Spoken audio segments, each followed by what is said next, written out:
Hello and welcome. In this video I'm going to teach you how to play the Clash Royale intro song. It goes like this. You start with C sharp, F sharp, G sharp, C sharp, F. So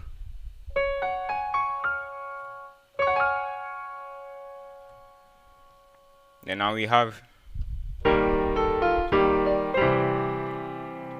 two chords in the left hand, E flat major twice, then the C major chord. Then in the right hand we have B flat, A, F, G, D, C.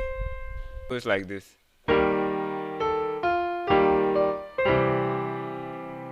So playing back to back we have